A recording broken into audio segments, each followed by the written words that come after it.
This is Avishek. Today we are going to discuss about object-oriented programming approach. So in terms of ICSE examination, if we look to this topic, then you can expect almost 4 to 6 marks of question from this topic.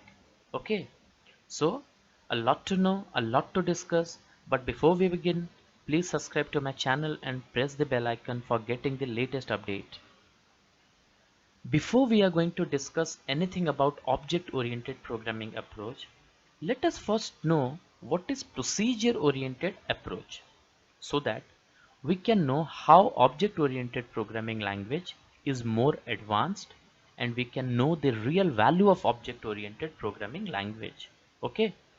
So before we learn anything about object-oriented programming language, we need to have an idea that what is procedure-oriented programming language so that you can get the real taste or real value of object-oriented programming language.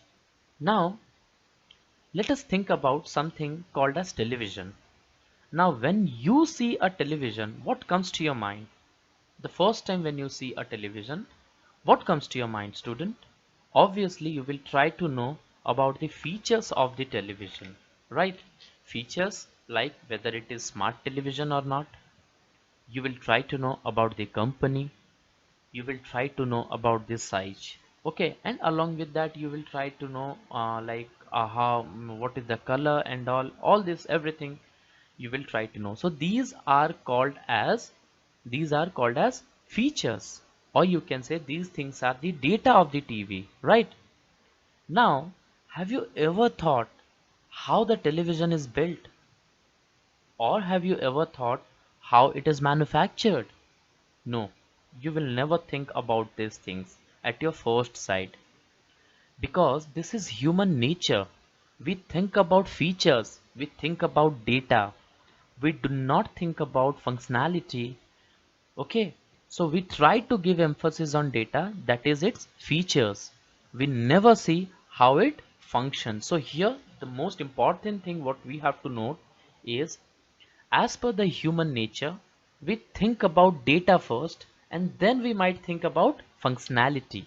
Okay, so this is one of the drawback of procedure oriented approach, because in procedure oriented approach you can see that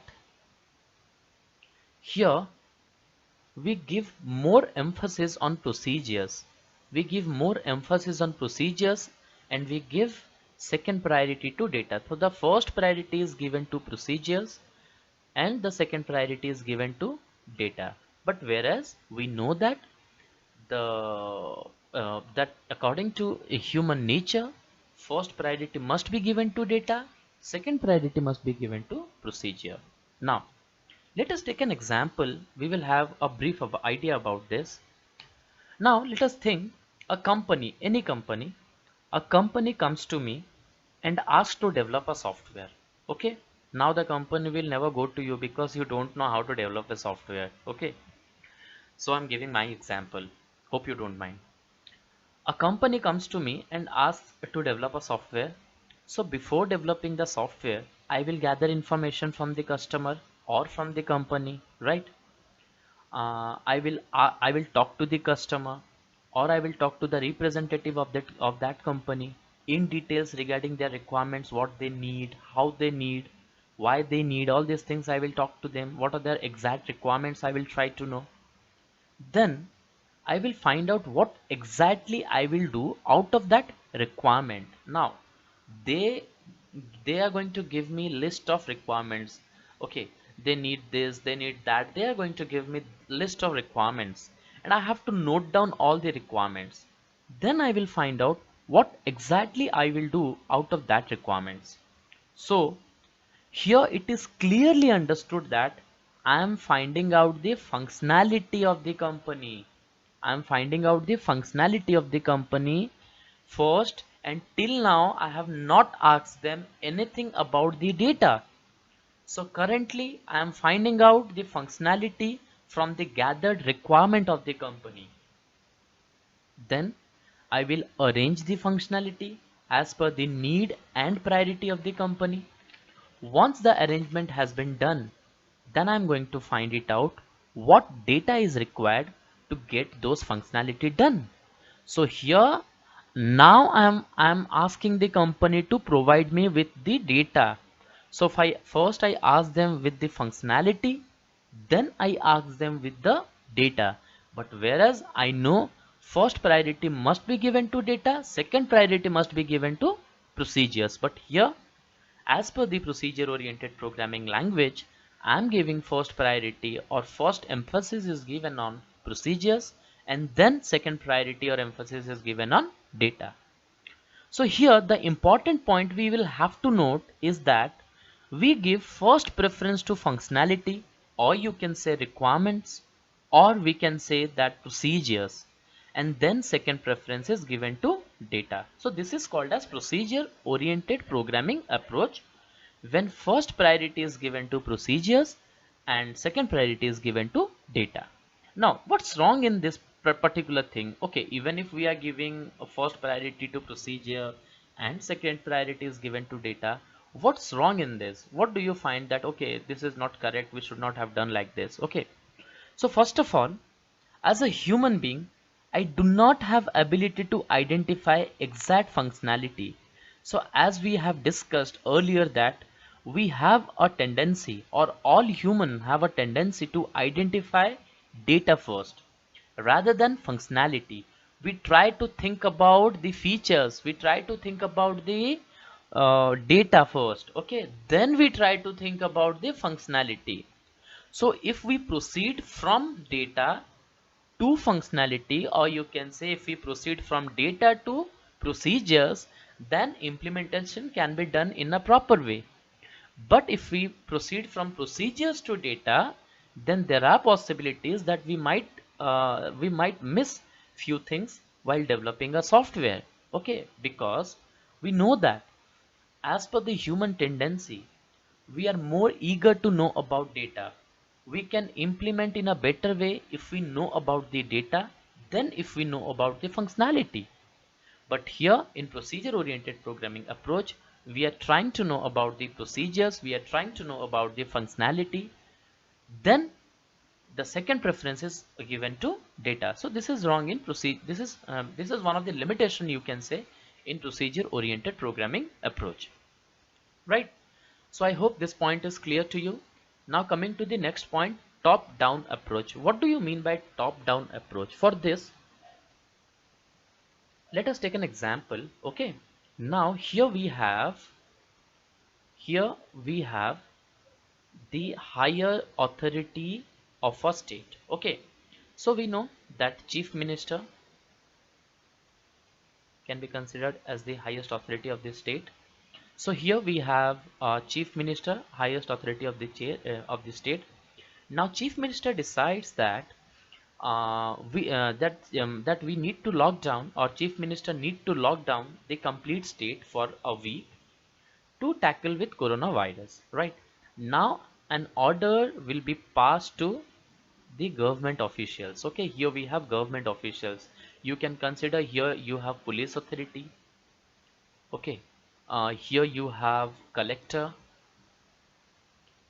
and here you can expect some other official government officials. Okay, some other government officials, and here you can expect MLAs are there. Okay, so like this, the order is passed to the government officials. Now government officials will take care that the order is properly implemented in the ground level. The order is properly implemented in the ground level. Police will do its job and will try to implement it in the ground level. Collector will do the needful and will try to implement it in the ground level. Other government officials will do the needful and try to implement it on the ground level, right? And again MLAs will take care that how the things goes smoothly, and how the things are implemented in the ground level. Okay, and who all are there in the ground level? With the citizens are in the ground level. So here an order is passed from chief minister to the local to the government officials, and then government officials try to implement in their respective constitution or respective locations. Okay, So here, when an order is passed from chief minister, it directly went to the government official, and from government official it went to the ground level or to the citizens. So here you can see that our order is transferred from topmost position to the next level, and from the next level it is transferred to the bottom level, right? So here we can say that chief minister is at top level, and here citizens are at down level, or they are with the here we have to implement it, right? Now what's the problem here? What problem we find? Even if we go for top down approach, what is the problem? The problem is, when an order is passed from chief minister did not ask any police official, it did not ask any citizen, it did so chief minister never asked anyone that whether we should go for it or we should not go for it. Okay, might be according to chief minister the decision which is taken by the chief minister might be it is correct, but review was never taken from the government officials or the citizens, those who are below chief minister. Now what is the problem? The problem is, when no review was taken from anyone, okay, there are possibilities that there may not be sufficient police officials to implement this order. The collector, one of the collector might be out, some government officials might be out, MLIs may not be present, they must be busy with some other work. So here we have to note that without asking anyone, without taking the review of anyone, simply the order was passed and things were done. So here possibilities are there that implementation may be done properly. It might not be done. It might not be done properly, right? So here, so this is one of the problem you can say, or one of the disadvantage of top-down approach. So when an order is passed from topmost position and it is carried out to the down position, okay, possibilities are there that it might meet all the requirements, or it might not meet all the requirements, for which again we need to make few changes afterwards. So this is one of the limitation of top down approach. Okay, I hope these 2 points are very clear to you. The first point is emphasis on given on procedures rather than data, and the second point is it follows top down approach. And which follows top down approach? Procedure oriented programming language or procedure oriented programming approach follows top down approach, and emphasis is given on procedures rather than data.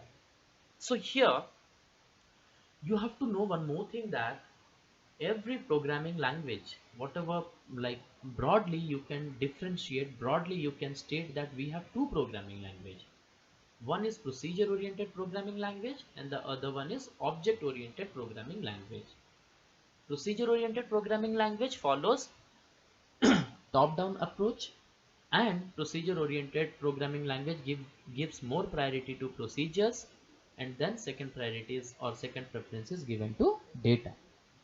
Now whatever programming language you see, whatever is visible to you, okay, or whatever programming language you know, okay, any programming language, it might be C, it might be C++, or it can be Java, it can be Basic, which most of you must have done, most of you must have studied Basic.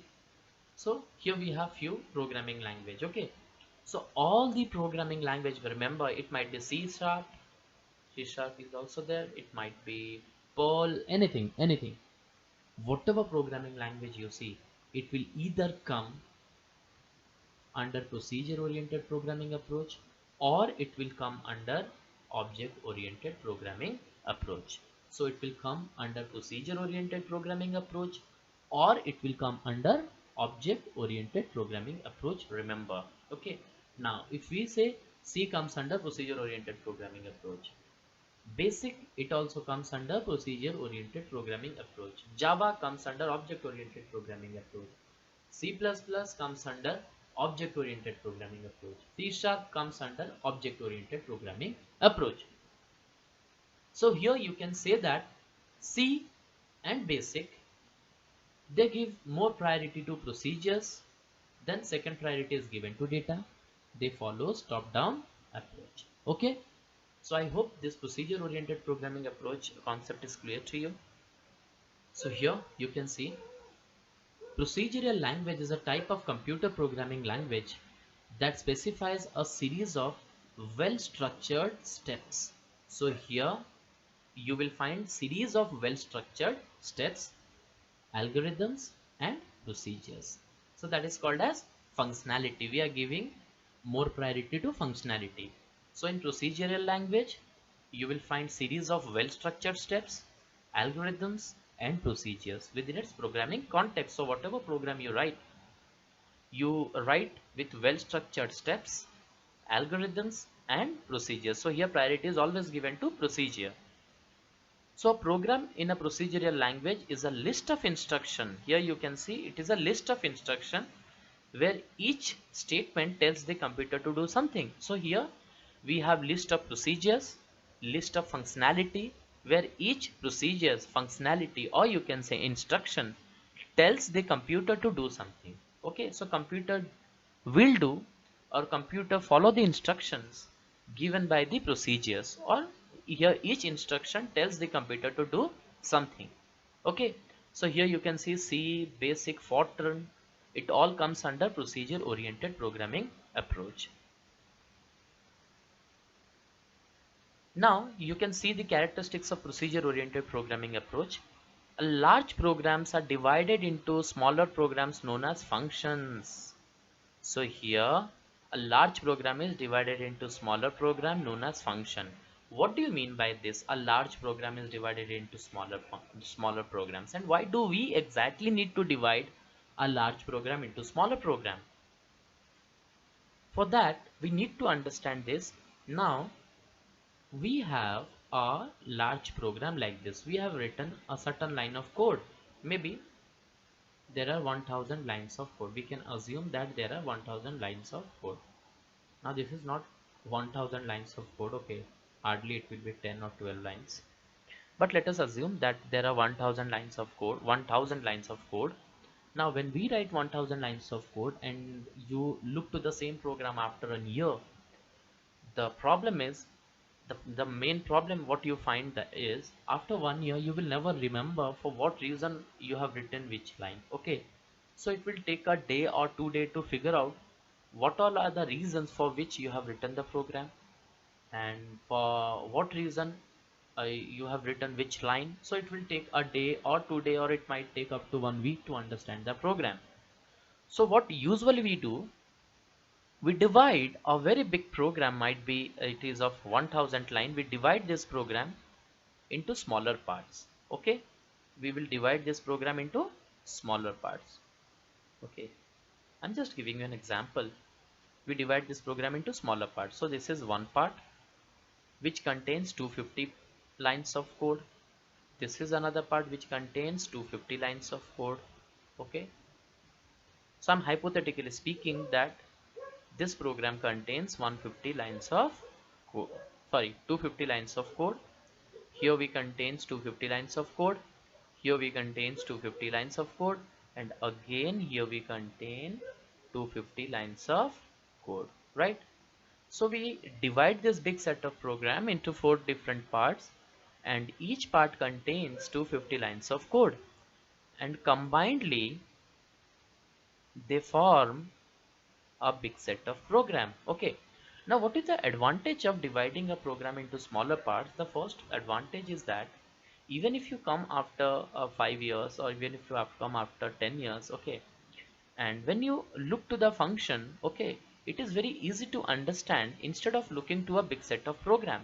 Now when you look to this program, you will try to remember, you will try to figure out the problem, or you will try to figure out for what reason this function is written, for what reason this function is written, and for what reason this function is written, and for what reason this function is written. So these are few things which you will try to figure out.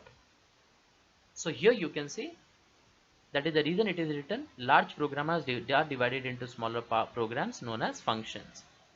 Most of the functions share the global data. What do you mean by global data? Now let us take another example, that we have 4 functions, right? here we have 4 functions like this. Okay, here we have 4 functions and we have written few lines of code in between this. We have written few lines of instructions here. Now, what do you mean by global data? Global data means when you declare anything. Okay, right? Now I'm putting a star mark here. Okay, this star mark can be accessed by this function. This star mark can be accessed by this function, and similarly other 2 functions can access this star mark. Whenever it is needed, they can access the star mark. Then what's wrong with this? What's wrong with this? Even if the 4 function will try to access the star mark, what's wrong in this? The problem is, see, now if some changes are done by function 1, this is function 1, okay, some changes are done by function 1 to the star mark, and I don't want that function 2, function 3 and function 4 could make any change to the star mark, then because here star mark is considered as global data, remember this star mark is considered as global data, so I do not have that control that second function, third function and fourth function, I can stop them from making changes to that star mark.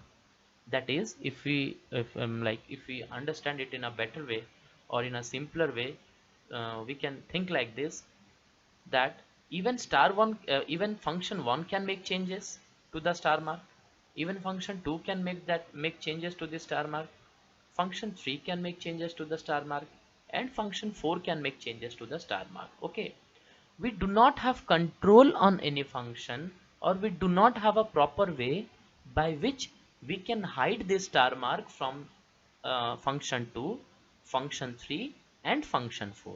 So here the star mark is called as global data. So whenever you have a data, it is considered as global data in procedure oriented programming language. So in procedure oriented programming language, whenever you have a data, changes can be done by any function. This is one of the biggest disadvantage of procedure oriented programming language, you can say, because we cannot hide data. Even if you want, you cannot hide data from a specific function. Now if I want to hide data from function 2, I do not have any specific approach, or I do not have any technique by which I can hide this data from function 2, or I can hide this data from function 3. So I can say that this data is open for all the function. Now what is the problem if it is open for all the function? Now see, the problem is, if function 1 has made some changes to the star mark, possibilities are there, accidentally function 2 might make some changes to star mark, function 3 might make some changes to star mark, accidentally I'm saying function 4 might make some changes to star mark. So this is one of the biggest disadvantage of having a global data every time. Okay, so we discussed that large programs are divided into smaller parts known as function. Most of the functions share the global data, and as they share the global data, we can say that data move openly around the system from function to function, which makes it insecure. So I hope this part is very clear to you. The reason why they are insecure is because most of the function they share global data, right? They share global data. So the data which we have, the data is like the data can be considered as global data, and as we have global data, we can say that the data moves openly from one function to another function. We can say the data moves from function 1 to function 2, function 2 to function 3, function 3 to function 4. Any function can access that global data. So we say that it move openly around the system from function to function, and this is a reason for which it becomes insecure. Okay, now coming to the next point, it employs top-down approach. Already I have explained you what is top-down approach. Okay, so I'm not going to explain it once again. So top-down approach is when the when an order is passed from, or when a decision is taken from the topmost level and simply the order is passed to the bottom level or to the down level. Okay, so the people or the things which are there at the down level, they do not have any control what the top one is going to take decision. They do not have any control, they just need to follow that decision. Okay, so this is all about procedure oriented programming approach. Next thing we are going to discuss what is object oriented programming approach. So here let us have a look what is object oriented programming approach. The first point is written that the real world entity can be mapped. What do you mean by real world entity? When we look around, whatever we see, whatever things you see, you consider them as an object, right? You consider them as an object. Okay, now let us take an example here. Let us take an example again, the same example we are going to take, okay, about the television. Now let's think about something called as television. Now when you see a television, what comes to your mind? Obviously you will try to know about the features of the television, like features like whether it is smart television or not. You will try to know about the company, you will try to know about the site. So these are few things you will try to know when you look for a television for the first time. So here I can identify television as an object. Okay, right, I can identify television as an object, and the features what I think, I can relate these features to my thoughts. Okay, because I thought something about the television, and when the thought come to my mind, what are the thoughts which come to my mind? The thoughts like what is the color of television, what is the size, whether it is a smart television or not. Okay, so these are few things which I think about the television when I look it for the first time. So here we are giving priority to data rather than procedures. We have to know that when I think of a television, when I look to the television for the first time, I thought of the color, I thought of the size of television, I thought whether it is a smart TV or not. Okay, so here more priority is given to data, to the features of the television or to the data of the television, rather than giving priority to the functionality or the procedure. What do you mean by functionality? What do you mean by procedure? I did not think that how it is manufactured. I did not think that how it is how it is working. I did not think from where the electricity is coming. I did not think that how the when I change channel, how it is changing, what's going on at the background. I never think about the functionality. I never think about the procedure. So this is what exactly object oriented programming language do for me, right? So here when we use object oriented programming language, you can say that more emphasis is given on data, and second priority is given to procedures. Remember, first priority is given to data and second priority is given to procedure, and this is the reason why I'm able to map the real world entity. Okay, real world, whenever I see an object, I can relate my thoughts to that object. Okay, whatever thoughts I have, I can relate it to the real world object. Okay, real world object like television is a real world object, fan is a real world object, car is a real world object. Okay, my computer is a real world object, or you can say that a chair is a real world object. Okay, when I look to a chair, I think that what is the color of chair, what is the size of square chair, what can be the weight of the chair, or how many legs the chair is having. I never think that how it is manufactured. I never think that how it is colored. I never think about all these things. So here real world entity can be mapped means when I relate my thoughts to the real world object. Okay, because I am able to relate my thought to real world object using object oriented programming language, so I can say that real world entity can be mapped, real world things can be mapped, real world things can be presented, real world things can be represented. Okay, emphasis is given on data. So here in object oriented programming language, first emphasis is given on data and second priority or second preference is given to procedures. Then the third point is modularity, modular or object, you can say. What do you mean by an object? So for this, let us take an example first. Here, let us think that here we are having a television, right? So this is one of the television. So here we have a television. Okay. So television contains a screen. Okay, let me make a big one. Now let us think we have a television. Okay. So what are the things a television contains? The first thing we can think about a television is its screen. Television has a screen. Television has speaker, right? Now, television has an outer covering. Okay. Television has a wire.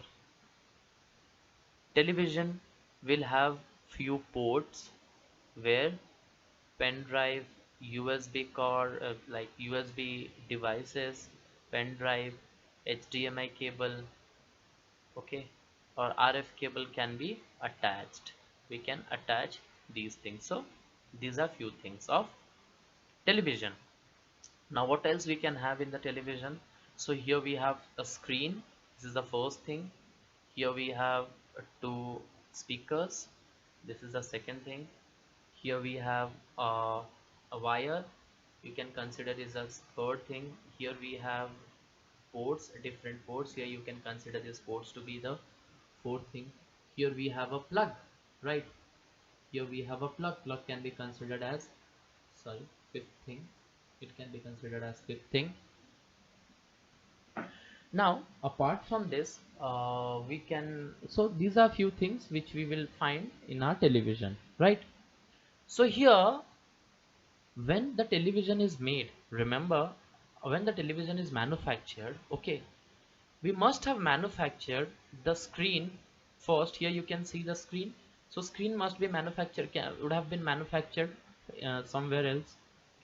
And here you can see the sound or the speaker must be manufactured in a company. And here the outer covering must would have been manufactured in a company. Okay, here we are going to have this wire separately. Okay, this must have been manufactured separately.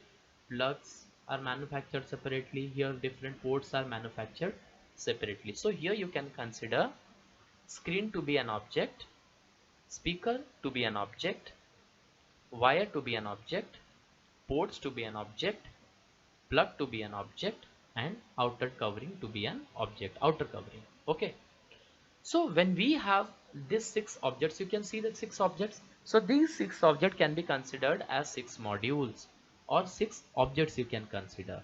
Now when we combine these six objects, it makes a complete system. Okay, or you can say it makes a big object, or it makes a complete system, or you can say this is a real world entity. Okay, a real world entity. And what is real world entity? The television is the real world entity. But to make the television, to make the real world entity, to represent the real world entity, what are the things we need? What are the things we need? The first thing is the screen. The second thing is the speaker. The third thing is the wire, and the fourth thing is the port. The fifth thing is the switch. The sixth thing is the outer covering. So these are six objects. These are six modules. Okay, which can be attached together, or which are brought together to make a big system or to make a real world entity. Okay, that is television. So I hope this is clear to you. So because of the object we are able to form a real world entity, or because of the object we are able to form a big television. Now girls or students, you can hear the most important point is, see, before making a television we thought, remember, before making a television we thought about the screen. Before making a television we thought about the speakers. Before making a television we thought about the wires. Before making a television we thought about the ports. Before making the television we thought about the switches. Before making the television we thought about the outer covering. So here we have six different objects. So these six different objects can be considered as six different datas, and when we combined these six datas we formed a complete television, right? So here the priority is given to data rather than giving it to procedures, because just think of the instance. If I will give priority to the procedures, what problem I might face? Okay, problem like, while I will try to make the television, I will give priority to procedures. Procedures means, for me the television must work. For me, the screen should be able to show something to the customer. Okay, so I might make a television with a screen, with speakers, with wires, with socket, but I might forget to add a few ports like HDMI ports, or ports like RF port or USB port. I might forget to add all these things. Okay, so what next I'm going to do, when I will realize, okay, these things are not attached to the television, then again I will send this television to the company, manufacturing company. Few changes to will be done, and again it will be brought back to my home, right? So from this you can understand that how important it is to give more priority to data rather than giving it to procedure. So this is one of the limitation of procedure oriented programming language, that we are giving more priority to procedures rather than data.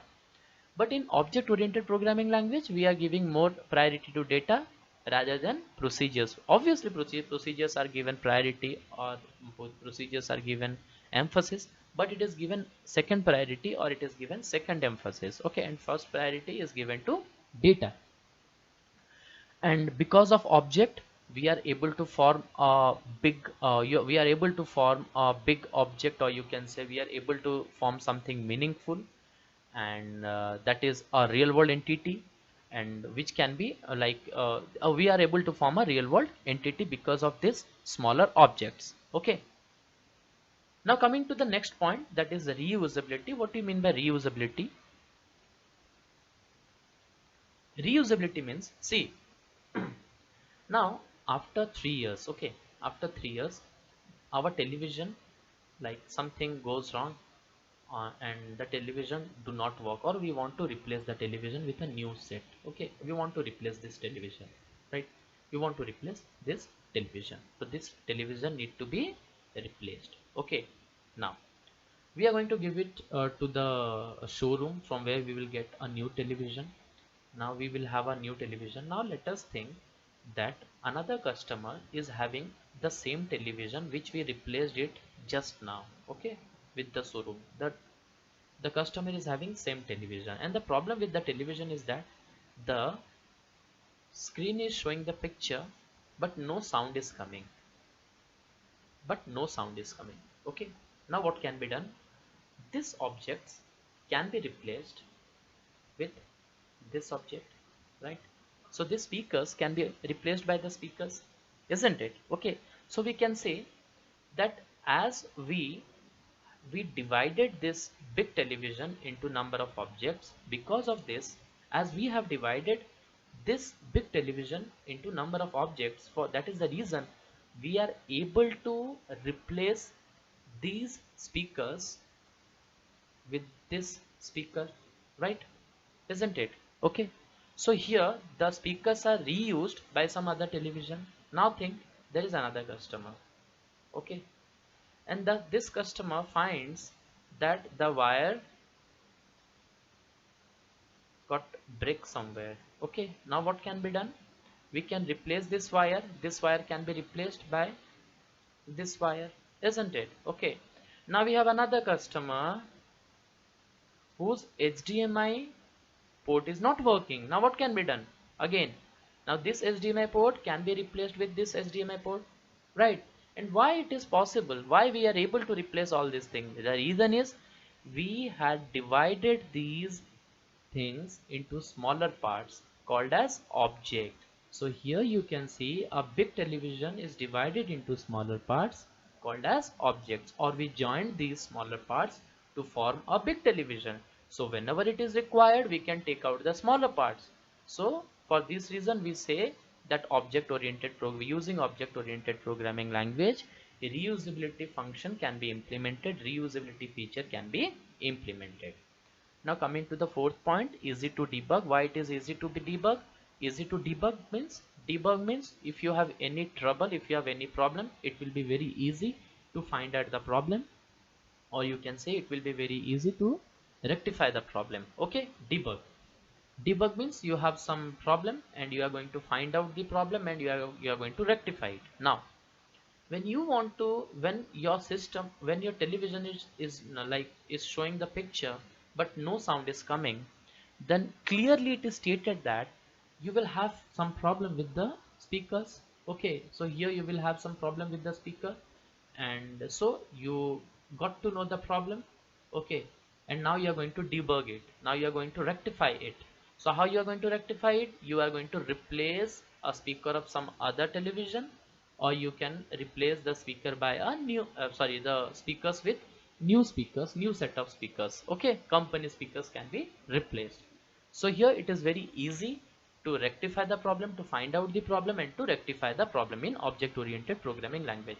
And why it becomes quite easy to debug the problem? Again, because of modularity, or you can say because we divided the big set of program, or we divided a big set of television into smaller parts called as object or called as module, as smaller objects attached together, as smaller objects were combined together to form a big television. So in case of any problem, we can straight away know that for what reason we are having a problem with the television, and the particular object can be replaced, or the particular object or can be rectified, or particular object can be replaced with a new set of object, or we can use someone's else, someone's else used parts can be used here, right?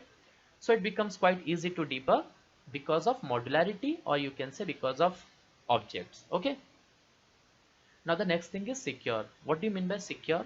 This is one of the extra advantage what object oriented programming language gives us. When you write any program with object-oriented programming language, it is more secure than procedure-oriented programming language. Procedure-oriented programming language, it gives less security. I don't say that it do not have any security. It do have security, but it is less secure than object-oriented programming language, whereas object-oriented programming language is more secure than procedure-oriented programming language. Okay. Object-oriented programming, or OOP, is an approach to problem solving where all computations are carried out using objects. So here in object-oriented programming language, we solve our problem. But how do we solve our problem? We divide it into number of objects, or a problem is divided into number of objects, or the problem is solved as per object. So object-oriented programming, or OOP, is an approach to problem solving. So here we solve a problem where all calculations, computations, or all calculations are carried out using objects. So everything is done in terms of object. So all the problems are solved, but it is solved in terms of object, right? And OOP is a modular approach. As I said, an OOP is a modular approach. And OOP is a modular. We divide it into smaller modules, or we divide it into smaller objects. Okay, and which is again attached together to form a real world entity, to form a big set of things. Okay, so it is a modular approach. It also provides reusability. So hope you remember that point that that is already discussed with you. Because of modular approach, because of smaller object, we can go for reusability feature, right? Do you remember that example where I said that small set of objects are attached together to form a television? Okay, now we have screen as one of the object, we have speakers as one of the object, we have wire as one of the object, we have socket as one of the object. So these are few objects which are connected together, we are attached together, which are attached together to form a big set of object, or or real world entity. Now in case you have problem with some object, now that object can be replaced by some other object, or it can be replaced, now speakers can be replaced by the speakers of other television, isn't it? So because of modularity, or you can say because of modular approach, okay, reusability feature can be done. Okay, this is one of the important point. You can say reusability feature, we have reusability feature.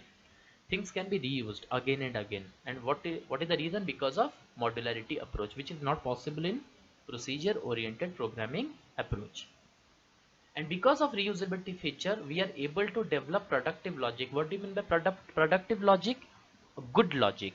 Because of reusability feature, because we can reuse a thing, again and again it can be reused. Okay, more productive logic. We are able to develop more productive logic. We are able to develop more good logic. Okay, which means to give more emphasis on data. And because of modular approach, because we are going for modular approach, or you can say we are going for objects, we are thinking about object, what object to be made. Okay, and because of all this thing, we can say that we are giving more priority on data rather than giving, and we are giving less priority, or you can say we are giving second preference to procedures. Okay, I hope this part is very clear to you. So let us again look to the point. Object-oriented programming is an approach to problem solving where computations are carried out using object. All kind of calculations are done, but it is done in terms of object. And OOP is a modular approach. So here you can see an OOP is a modular approach. So here the approach is modular. We divide the program into smaller parts called as module. We divide a big set of things into smaller parts called as module, or we divide a small part into small parts called as object.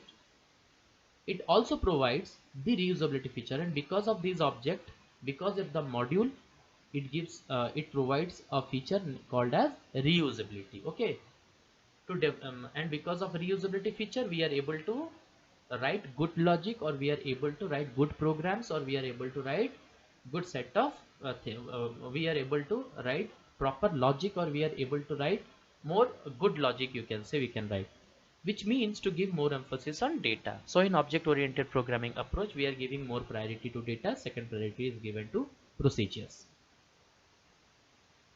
Now coming to the characteristics of object oriented programming language. So here you can see it gives emphasis on data. First emphasis is given on data, first emphasis is given to data, and second emphasis is given to procedures. Okay, this is one of the characteristics of object oriented programming language. But in procedure oriented programming language, what we were doing, we were giving more priority to procedures, then we were giving to data. Now here it makes the complete program simpler by dividing it into a number of objects. So here big set of program is divided into smaller parts called as object.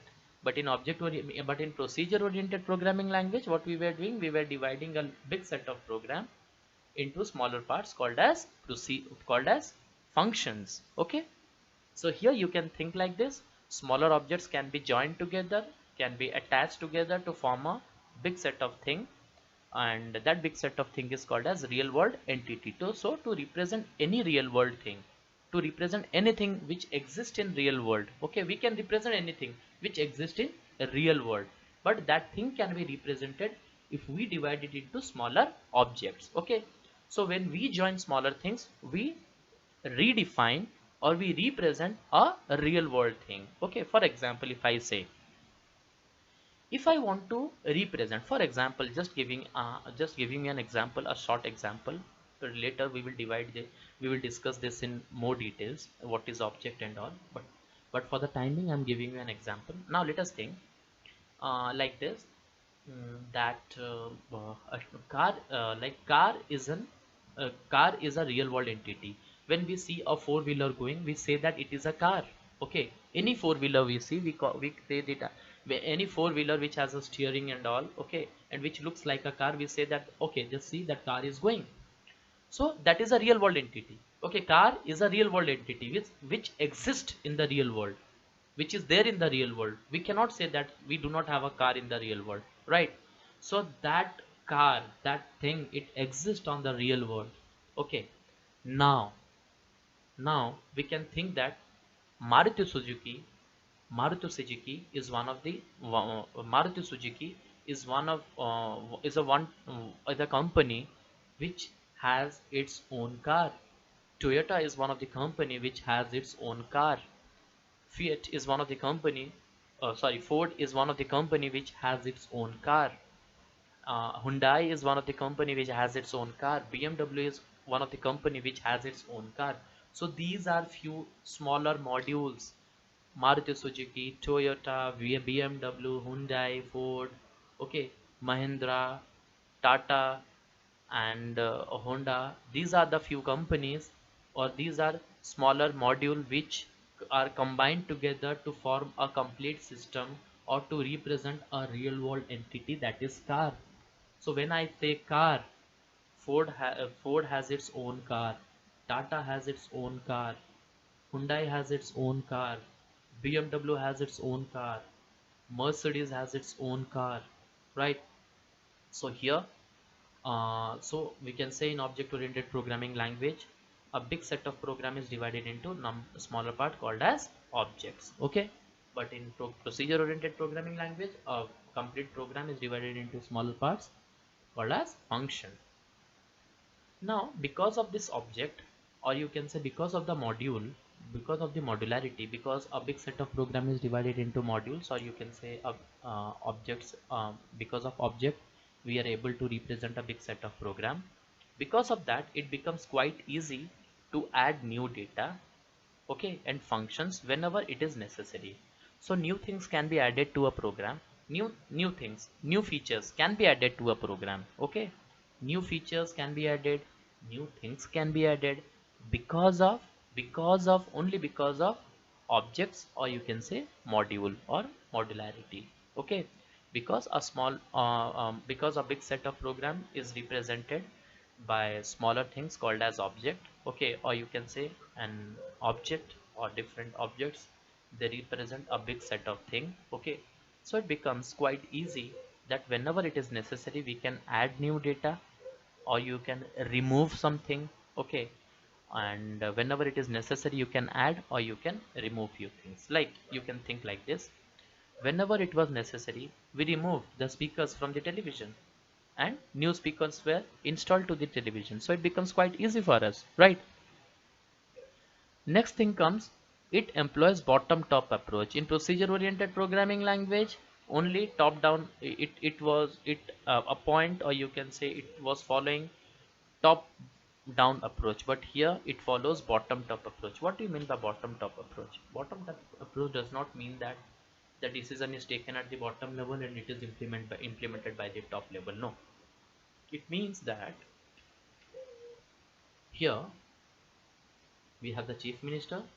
Now chief minister will take the decision that we need to lock down the state. Now a review will be taken from the government officials, okay, those who are working under chief minister, like it might be collector, it might be police personnel, it might be MLAs, okay, anyone. The review will be taken first, okay, that CM will take a review from these people.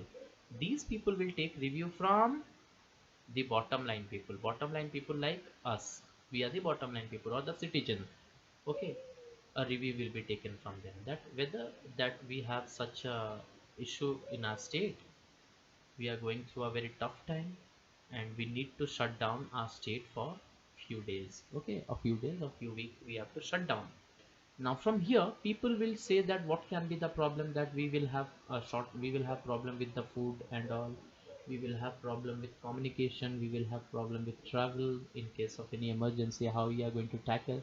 So these things will be the feedbacks will be given by the people, those who are in the bottom line, to the higher authority like collector, police personnel and MLAs, and they are again going to send it back to chief minister. So they will add some few more things in case the collector find out that someone is not there, or in case of any problem, like there are few things which the chief minister must know, that what can be the problems we might face. So some things will be added by the collector and the feedback will be sent to chief minister. Then again here the police officials will say the whatever problem they can have, they will say to chief minister, and again MLAs will say. And in case of any other government officials, they want to give any advice, they want to give any decision, they want to give any review, they can give it to chief minister. Then looking to everything, looking to all these things, chief minister will take a final decision. So here you can say everyone participated to form a complete system, right? Everyone participated, even if the chief minister, the collector, then police personnel, then the MLAs, everyone took part to make the complete system or to take a decision. So this is one of the advantage of object oriented programming language, you can say. Okay, so it follows bottom top approach. That means the decision is taken from the top level as well as the decision is taken from the bottom level, or it is passed from the bottom level whenever it is required. Okay, so this is called as bottom top approach in program design, right? So here we have characteristics of object-oriented programming language. Okay, now let us once again see what are the characteristics of object-oriented programming language. It gives more emphasis on data, more priority is given to data rather than procedure. Big program is divided into smaller part called as objects or modules. And here when we have to add new data or new functions or new features need to be added to the program, it is quite easy when we compare it with the procedure-oriented programming approach, and it follows bottom-top approach. Now let us look to the procedure difference between procedure-oriented and procedure-oriented approach and object-oriented programming approach. It is quite clear to you at this part, I hope, after discussing for a long time that what is procedure-oriented programming language and what is object-oriented programming language. So here in procedure-oriented programming language, a big set of program is divided into smaller parts called as functions. Here in object-oriented programming language, a big set of program is divided into smaller part called as objects or modules. Okay, it follows procedure-oriented programming approach follows top-down approach, whereas object-oriented programming language follows bottom-up approach. Coming to the next part, in procedure-oriented programming approach, here this side is procedure-oriented programming approach. Okay, or you can say procedure-oriented programming, and this is object-oriented programming approach or object-oriented programming. So in procedure-oriented programming approach, it do not have any proper way for hiding data, so it is less secure. As I discussed earlier, in procedure oriented programming language, there is no way to hide a data. That is the reason any function can make changes to any data, right? So all the data are considered as global data. Okay, what do you mean by global data? Any function can make changes. Okay, so here in procedure oriented programming approach, data are less secure. Data is less secured. And what is the reason data is less secured? Because there is no proper way to hide the data. Whereas in object oriented programming approach, data, we have more security as compared to procedure oriented programming approach, because in object oriented programming approach there is a proper way to hide data. Okay, in object oriented programming approach we can hide a data whenever it is required. So if we want to hide it from a specific function, if you want to hide it from someone specific, someone very specific, okay, the data can be kept hidden whenever it is necessary. So even accidentally no changes can be done to that data. Okay, if we have 4 functions and I just want to hide it from 2 or 3 functions, then it can be done. Okay, whenever it is required it can be done. Okay, so data hiding is possible in object oriented programming approach, whereas in procedure oriented programming approach data hiding is not possible. Overloading is possible, overloading is not possible. Now when I say overloading, it is a very new term for you. Well, we are going to discuss about overloading in class 10. In ICSE class 10, when we will read about functions or when we will read about methods, specifically when we will read about methods, at that time we will come to know what is method overloading or what do you mean by overloading. For the time being, if we want to know what is overloading, overloading means you can think like this, that you have 4 functions. Okay, when all the 4 functions will have same name, when all the 4 functions will have same name. Now function 1 is having a name, like function 1 is having a name, a house, function 2 is having a name, house, function 3 is having the name house, and function 3 is having the name house. Okay, that is called as overloading. We are overloading something, we are repeating the names we are giving an we are repeating the same names, this is called as overloading. Okay, so remember, in procedure oriented programming approach, you need to have all the different names for all the functions. But in object oriented programming language, you can have more than one function can have same name. If you want, you can give same name to more than one function if it is necessary. Okay, now what is the advantage of having overloading? What is the when where it is where we find difficulties to go with function overloading, that we will discuss in class 10, when we will read in details about function overloading or method overloading. Now we don't have to think anything about overloading. Just for the time being, you can think when more than one function they have same name, but they will be different. We are going to differentiate them with something other. There is some other things by which we can differentiate a function. Now it is not a cup of our tea, so we just don't have to think in details about that. For the timing, we can think that when more than one function they have same name, it is called as overloading, which is possible in OOP. We can have more than one function can have same name, but in procedure oriented programming approach we cannot have overloading. That is, we can never have same name for more than one function. Here we do not have access specifier. What do you mean by access specifier? Remember, access specifier, because of access specifier, just remember, because of access specifier, data hiding is possible. As in procedure oriented programming approach, we do not have access specifier, so there is no feature of data hiding. This is the reason, because of this reason, data hiding is not possible, as we are missing with access specifier. Remember, as we are missing with access specifier, there is no access specifier in procedure oriented programming approach, so there is no way by which we can hide data.